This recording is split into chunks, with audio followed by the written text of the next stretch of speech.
Testing, 3, 2, 1. Hello. Hello. Over there. Right, okay. Live streaming. Now we try a geeky subject, so I shall explain it with the aid of lots of cats and dogs. Live streaming, you kind of think it's a bit like this, and yes, he does look a bit like Robert Scoble, but he's not. It isn't like a sort of permanent upload of your life. That's not what live streaming means. It's more to do with the platforms that allow all of us to put stuff on the web, to publish.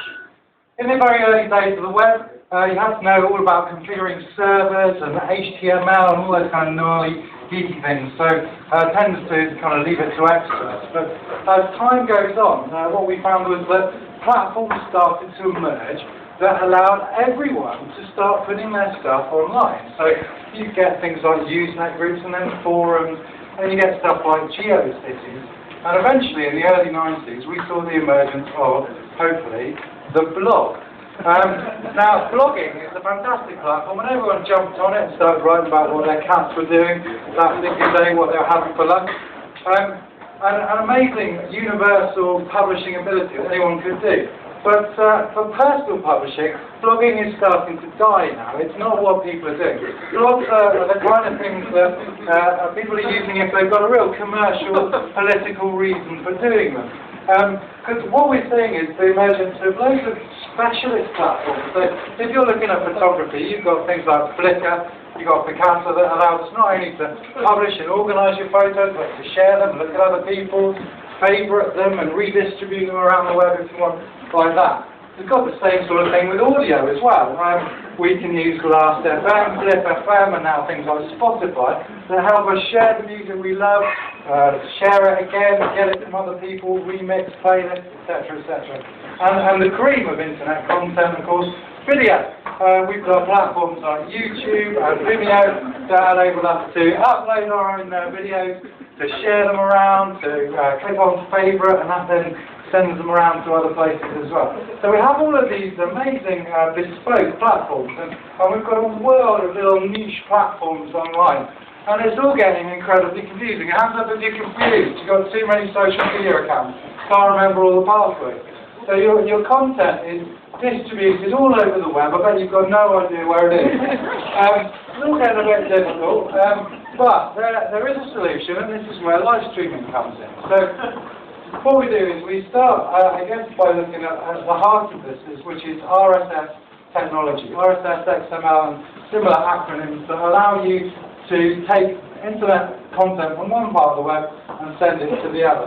So it's all of it about configuring different RSS feeds to send content from, let's say, YouTube over to a blog or somewhere else, and transmit that content all over the place by configuring it in the right way to pull it all together.